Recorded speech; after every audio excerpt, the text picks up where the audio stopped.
ఓం శ్రీ గురుభ్యో నమః. ఆషాఢమాసం శుక్లపక్ష ఏకాదశిని తొలి ఏకాదశి, శయన ఏకాదశి, దేవశయని ఏకాదశి, పద్మ ఏకాదశి అనే పేర్లతో పిలుస్తారు. ఈ ఏకాదశి వృత్తాంతం శ్రీకృష్ణ ధర్మరాజ సంవాద రూపంలో భవిష్యోత్తర పురాణంలో వర్ణించబడింది. ఆషాఢమాసం శుక్లపక్షంలో వచ్చే ఏకాదశిని గురించి, ఆ పవిత్రమైన రోజున చేయవలసిన వ్రతం గురించి ఒకసారి ధర్మరాజు శ్రీకృష్ణుని అడిగాడు. అదే ప్రశ్నను నారదుడు ఒకమారు బ్రహ్మదేవుని అడిగాడని, బ్రహ్మ అతనికి తెలిపిన అద్భుతమైన చరిత్రను తాను వివరిస్తానని శ్రీకృష్ణుడు తెలిపాడు. మునిశ్రేష్ఠుడగు నారదుడు ఒకసారి తన తండ్రిని సమీపించి, తండ్రి, ఆషాఢమాసం శుక్లపక్షంలో వచ్చే ఏకాదశి పేరేమిటి? విష్ణు ప్రీత్యార్థమై ఏకాదశి వ్రతపాలన చేసే విధానాన్ని నాకు తెలియజేయవలసింది అని ప్రార్థించాడు. అది వినిన బ్రహ్మ అతనితో, ఏకాదశి వ్రతం అంతటి పవిత్రమైన వ్రతం ఈ భౌతిక జగత్తులో వేరొకటి లేనే లేదు. సమస్త పాపాలను నశింపచేయడానికి మనిషి తప్పనిసరిగా ఏకాదశి వ్రతాన్ని పాటించాలి. ఏకాదశి వ్రతపాలన చేయనివాడు నరకగామి అవుతాడు. ఆషాఢ శుక్ల పక్షంలో వచ్చే ఏకాదశి శయన లేదా పద్మ ఏకాదశి అని పిలువబడుతుంది. ఋషికేశుని ప్రీత్యార్థమై మనుజుడు ఈ ఏకాదశిని పాటించాలి అని అన్నాడు. ప్రపంచ చక్రవర్తి రాజర్షి అయిన మాంధాత గురించి పురాణాలలో చెప్పబడింది.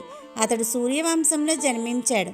పరమశక్తివంతుడు, సత్యసంధుడు అయిన అతడు ప్రజలను కన్నబిడ్డలలాగా పాలించేవాడు. అతని రాజ్యంలో కరువు కాటకాలు కానీ, ఏ విధమైన రోగం కానీ ఉండేవి కావు. ప్రజలందరూ సుఖ సంతోషాలతో జీవిస్తూ సమృద్ధిగా ఉండేవారు. మాంధాత కోశాగారంలో అధర్మయుత సంపాదన ఉండేది కాదు. ఆ ప్రకారంగా రాజు, ప్రజలు ఆనందంగా కాలం గడపసాగారు. కొన్ని సంవత్సరాల తర్వాత విధివశాత్తుగా 3 సంవత్సరాలు వానలు కురవలేదు. ఫలితంగా ప్రజలు ఆకలి పీడితులై చింతాపూర్ణులయ్యారు. ఆహార కొరత వలన కలిగిన దుఃఖ ఫలితంగా యజ్ఞయాగాదులు, వేదాధ్యయనము నిలిచిపోయాయి. అప్పుడు ప్రజలందరూ రాజు వద్దకు వెళ్ళి అతనితో ఇలా అన్నారు: రాజా, మేము చెప్పేది విను. శాస్త్రాలలో నారం అంటే జలం అని చెప్పబడింది. ఇక భగవానుడు దానిలో వసించువాడు కనుక నారాయణుడయ్యాడు. మేఘ రూపంలో అతడు సర్వవ్యాపి అయి ఉన్నాడు. వర్షం కురియటకు అతనొక్కడే కారణుడు. వర్షం వలన ధాన్యం ఉత్పత్తి అవుతుంది. ధాన్యంపై ఆధారపడి జీవులు బ్రతుకుతారు. ప్రస్తుతం ఆహార కొరత వలన నీ ప్రజలమగు మేము దుఃఖితులై ఉన్నాము. కనుక ఓ రాజోత్తమ, ఈ విపత్కర పరిస్థితికి ఏదో ఒక పరిష్కారాన్ని కనుగొని మాకు తిరిగి శాంతిని, సమృద్ధిని ప్రసాదించు. ప్రజల మాటలను వినిన రాజు వారితో, మీరు చెప్పినది నిజమే. అన్నం పరబ్రహ్మ స్వరూపమని చెప్పబడింది. జీవులందరూ అన్నంపైనే ఆధారపడియే జీవిస్తున్నారు. రాజు చేసిన పాపాల వలననే రాజు, అతని ప్రజలు కష్టాలు పాలవుతారని పురాణాలలో చెప్పబడింది.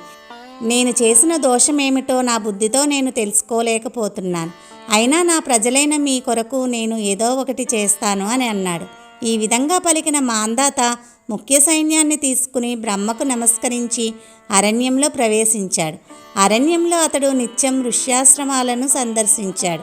అడవిలో తిరుగుతున్నప్పుడు అదృష్టవశాత్తుగా అతడు బ్రహ్మతనయుడైన అంగీర ఋషిని కలిశాడు. బ్రహ్మ తేజస్సుతో వెలుగొందుతున్న అంగీర ఋషి తన తేజస్సుతో నలుదిక్కులను ప్రకాశింపచేస్తున్నాడు. రాజు ఆయనను చూడగానే తన వాహనం నుండి క్రిందకి దిగి పాదాభివందనం చేశాడు. ఋషి ఆ రాజును ఆశీర్వదించాడు. తరువాత అంగీర ఋషి మాంధాతను క్షేమ సమాచారాలు అడుగగా, ఆ రాజు 3 సంవత్సరాల నుండి వర్షాలు కురియటలేదని, తత్ఫలితంగా తన ప్రజలు అనేక కష్టాలు పాలవుతున్నారని, ఆ కరువు కాటకాలకు కారణమేమిటో తనకు తెలియటలేదని పలికాడు. తన ప్రజలు తిరిగి సుఖశాంతులను పొందే విధానాన్ని తెలియజేయమని ప్రార్థించాడు.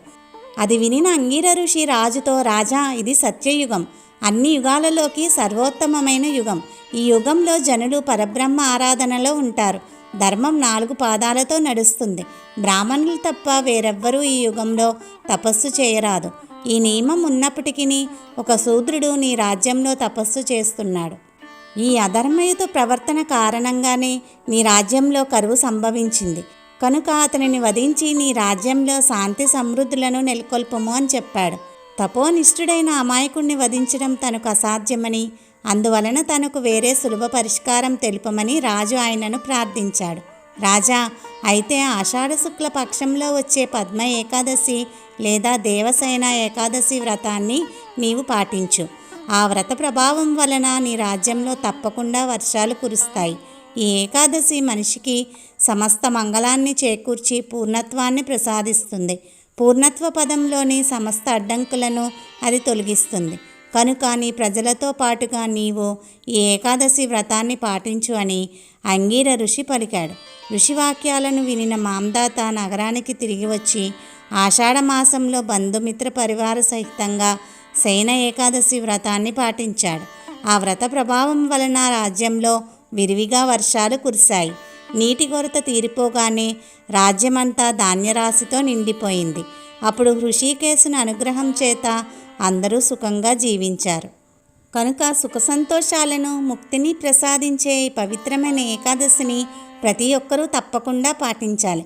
ఈ ఏకాదశి మహత్యాన్ని వినేవాడు, చదివేవాడు సమస్త పాప విముక్తుడవుతాడు. ఈ ఏకాదశి విష్ణుశయన ఏకాదశి అని కూడా పిలువబడుతుంది.